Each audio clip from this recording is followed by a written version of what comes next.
ലൈവിൽ അടി എന്ന് പറഞ്ഞു കഴിഞ്ഞാൽ ഭയങ്കര അടിയാണ് നടക്കുന്നത്, ഭയങ്കര അടി.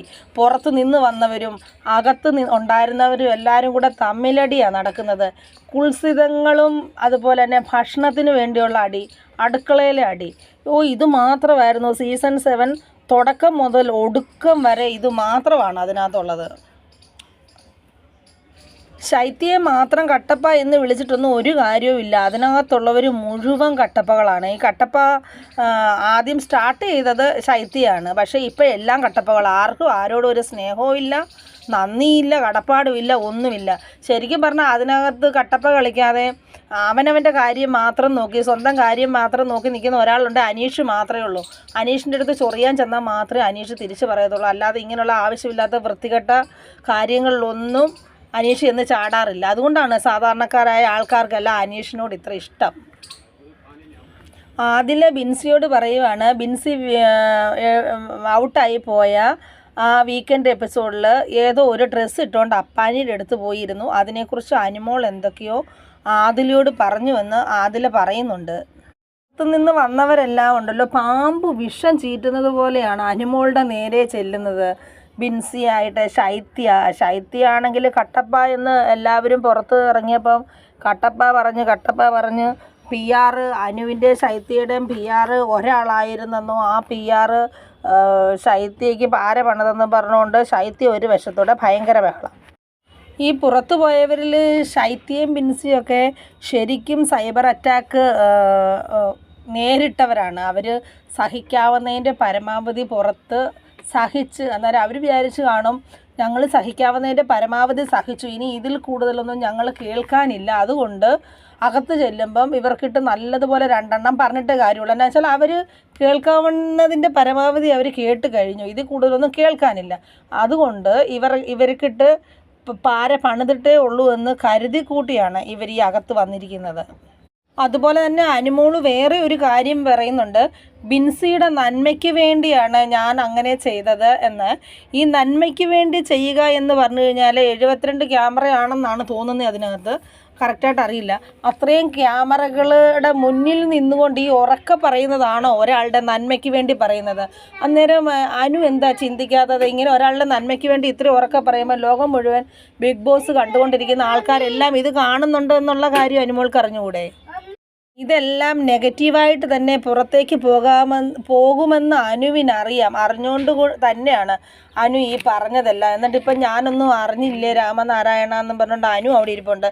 അതിനിടയ്ക്ക് എന്താണെന്നറിയത്തില്ല, ശാരിക, ആദില, നൂറ, അനു ഇവരെല്ലാവരും കൂടെ അവിടെ ഭയങ്കര പ്രശ്നം നടന്നിട്ട് അങ്ങോട്ടും ഇങ്ങോട്ടും ശാരികയും നൂറയും കൂടെ ഭയങ്കര അടി എന്ന് പറഞ്ഞാൽ ഭയങ്കര അടി.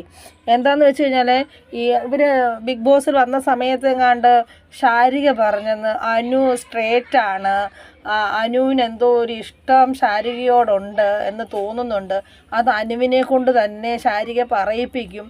കോളേജിലൊക്കെ ഇങ്ങനെ പെൺപിള്ളേർക്ക് മറ്റുള്ളവരോടുള്ള ഇഷ്ടം തോന്നുന്നതൊക്കെ കണ്ടിട്ടുണ്ട് എന്നൊക്കെ പറഞ്ഞെന്ന് ശാരിക പറഞ്ഞു എന്ന് ഇവർ ആദിലയോ നൂറയോ ആരാണ്ടൊക്കെ പറഞ്ഞെന്നും പറഞ്ഞ് എൻ്റെ പൊന്നെ അടി എന്ന് പറഞ്ഞാൽ പൊരിഞ്ഞ അടി. ഇതുപോലെ ഒരു അടി ഇതുവരെ കണ്ടു. സത്യം പറഞ്ഞാൽ കുൽസിതങ്ങളുടെ ഒരു ബിഗ് ബോസ് സീസൺ 7 എന്ന് വേണമെങ്കിൽ പറയണം. കുൽസിതങ്ങളും അടുക്കളയിലെ ഭക്ഷണത്തിൻ്റെ അടിയും മാത്രമായിരുന്നു മൊത്തത്തിലുള്ളത്. അതിനിടയ്ക്ക് മുൻഷി രഞ്ജിത്ത് ആദ്യത്തെ ആഴ്ച തന്നെ ഔട്ടായിപ്പോയൊരു വ്യക്തിയാണ് പുള്ളിക്കാരൻ. പുള്ളിക്കാരന് ചെയ്യാൻ പറ്റാഞ്ഞതെല്ലാം പുള്ളിക്കാരൻ ഈ 4 ദിവസം കൊണ്ട് ചെയ്ത് തീർക്കാൻ വേണ്ടിയാണ് വന്നെന്ന് തോന്നും. പ്രവൃത്തി കണ്ടു കഴിഞ്ഞാൽ വന്ന് കയറിയതേ നമ്മുടെ അനീഷിനെ ചൊറിയാൻ ചെന്നു. പക്ഷേ അനീഷ് വിട്ടുകൊടുത്തില്ല. മൂന്നാമതൊരാൾ ഈ കാര്യത്തിൽ ഇടപെടണ്ട എന്നും പറഞ്ഞുകൊണ്ട് അനീഷ് അത് സോൾവ് ചെയ്തു. അനീഷ് അങ്ങനെ തന്നെയാണ്. അനീഷ് അങ്ങനെ മറ്റുള്ളവൻ്റെ കാര്യത്തിൽ പുള്ളി ഇടപെടാൻ അങ്ങനെ കൂടുതലൊന്നും പോവാറില്ലല്ലോ. അതുകൊണ്ട് അവിടെ നിന്ന് അങ്ങ് മുൻഷി രഞ്ജിത്ത് പോയി. അത് കഴിഞ്ഞിട്ട് എന്തുവാണോ അടുക്കളയിൽ ചെന്നിട്ട് ഫുഡിൻ്റെ പേര് പ്രശ്നം, റെന ഫാത്തിമ അവരവിടെ വന്നിരുന്ന് സംസാരിച്ചപ്പോൾ ആ കൊച്ചിൻ്റെ അടുത്ത് കടിച്ച് കീറാൻ ചൊല്ലുന്നത് പോലെ കണ്ണുമെല്ലാം ചുമന്ന് ദേഷ്യപ്പെട്ടിട്ട് എനിക്ക് തോന്നുന്നു ഇവർക്ക് ചെയ്യാൻ പറ്റാഞ്ഞ കാര്യങ്ങളെല്ലാം ഇവർ 4 ദിവസം കൊണ്ട് ഞങ്ങൾക്കും ഇത് ചെയ്യാൻ പറ്റുമെന്ന് പ്രേക്ഷകരെ കാണിക്കുവാണോ എന്നൊരു സംശയമുണ്ട്. ഞങ്ങൾക്കും ചൂടാകാനും അടിയിടാനും ഇങ്ങനെ ഇടിച്ച് നിൽക്കാനും ഒക്കെ പറ്റുമെന്ന് മറ്റുള്ളവരെ കാണിക്കാനാണോ ഇത് ചെയ്യുന്നതെന്ന് അറിയത്തില്ല. അല്ലാതെ ഇപ്പം ഈ അവസാന നിമിഷം കയറി വന്നിട്ട് ഇവരെന്തിന് ഇത്രയും പ്രശ്നങ്ങൾ ഉണ്ടാക്കണം ഇതിനകത്ത്? രാത്രി 2 മണിയോട് അടുക്കാറാവുമ്പോഴാണ് ഈ പ്രശ്നങ്ങളൊക്കെ നടക്കുന്നത്. അതിനിടയ്ക്ക് അപ്പാനി വന്നിട്ട് പറയുന്നുണ്ട്, ശൈത്യ എന്നോട് പറഞ്ഞായിരുന്നു, അനു എന്നോട് ഇങ്ങനെയൊക്കെ പറഞ്ഞു, അനുവിൻ്റെ കൂടെ കൂടി ഞാനും ചേട്ടനെ വേണ്ടാത്ത രീതിയിൽ ഇങ്ങനെയൊക്കെ പറഞ്ഞിട്ടുണ്ട്, എന്നോട് ക്ഷമിക്കണം ചേട്ടാ എന്നൊക്കെ പറഞ്ഞുകൊണ്ട് ശൈത്യ വന്നിട്ട് മാപ്പ് ചോദിച്ചു എന്നൊക്കെ അപ്പാനി പറയുന്നുണ്ടായിരുന്നു.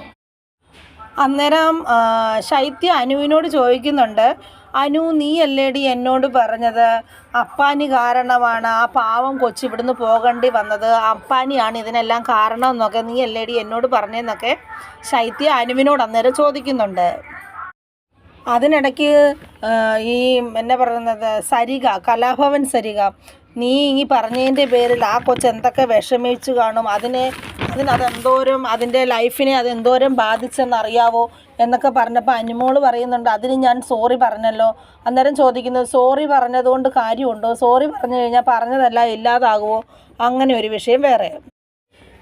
അന്നേരം ബിൻസി പറയുന്നുണ്ട്, PR കൊടുത്തിരുന്നെങ്കിൽ ഇന്നും ഞാൻ ഇവിടെ കണ്ടേനേടി, PR കൊടുത്തിരുന്നെങ്കിൽ. നിങ്ങളൊക്കെ PR കൊടുത്തിട്ടല്ലേ ഇവിടെ നിൽക്കുന്നത്.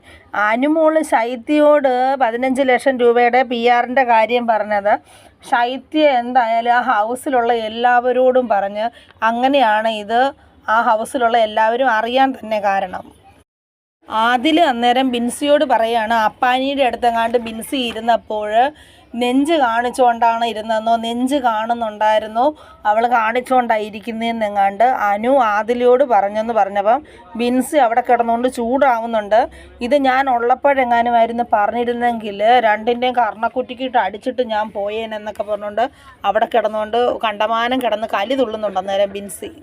അതിനിടയ്ക്ക് അനു ചോദിക്കുന്നുണ്ട്, ആര് പറഞ്ഞു, എപ്പോൾ പറഞ്ഞു? അന്നേരം ആദില പറയുന്നുണ്ട്, കള്ളി, പെരുങ്കള്ളി, നീ പെരുങ്കള്ളിയാടി എന്നൊക്കെ അവിടെ കിടന്നുകൊണ്ട് അന്നേരം ആദില പറയുന്നുണ്ട്. അന്നേരം ബിൻസി അനുവിനോട് പറയുന്നുണ്ട്, കുലസ്ത്രീ ചമഞ്ഞും പുണ്യാളത്തി ചമഞ്ഞും ഒക്കെ നീ ഇവിടെ നിൽക്കുമ്പം നീ സ്വന്തമായിട്ട് എന്താണ് ചെയ്യുന്നത് എന്നും കൂടി നീ ഒന്ന് നോക്ക് എന്ന് ബിൻസി പറയുന്നുണ്ട്. പാവം പിടിച്ച അനീഷ് ചേട്ടൻ്റെ പുറകെ നീ പ്രേമം നടിച്ച് ഓരോ കാര്യങ്ങളൊക്കെ കാണിച്ച് നടന്ന് ആ പാവം പിടിച്ച മനുഷ്യൻ്റെ മനസ്സിളക്കിയിട്ട് എന്നിട്ട് അവസാനം ആ പുള്ളി വിവാഹം കഴിക്കാമോ എന്ന് ചോദിച്ചപ്പോൾ ഞാൻ അങ്ങനെയല്ല, ഞാനൊന്നും ചെയ്തില്ല എന്നും പറഞ്ഞുകൊണ്ട് നീ കൈമലർത്തി കാണിച്ചില്ലേ. നീ എല്ലാവരെയും ഇങ്ങനെ കുറ്റം പറഞ്ഞിട്ട് നീ ചെയ്തത് എന്താണെന്ന് നീ തന്നെ ഒന്ന് നോക്കെന്ന് ബിൻസി അന്നേരം പറയുന്നുണ്ട്.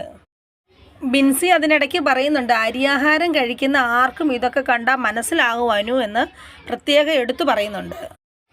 അതിനിടയ്ക്ക് ഈ പെണ്ണുങ്ങളെല്ലാവരും കൂടിയുള്ള പ്രശ്നം നടക്കുന്നതിൻ്റെ ഇടയ്ക്കാണ് അക്ബർ വന്നിട്ട്, ആദിലെ നിന്നോട് അനു പറഞ്ഞില്ലേ സാരി ഉടുക്കുമ്പം പെണ്ണുങ്ങൾ സാരി ഉടുക്കുമ്പം വയറ് കാണിച്ചു ഉടുക്കണം, അതാണ് ഭംഗിയെന്ന് നിന്നോട് പറഞ്ഞില്ലേ എന്നും പറഞ്ഞുകൊണ്ട് അക്ബർ അതിൻ്റെ ഇടയ്ക്ക്.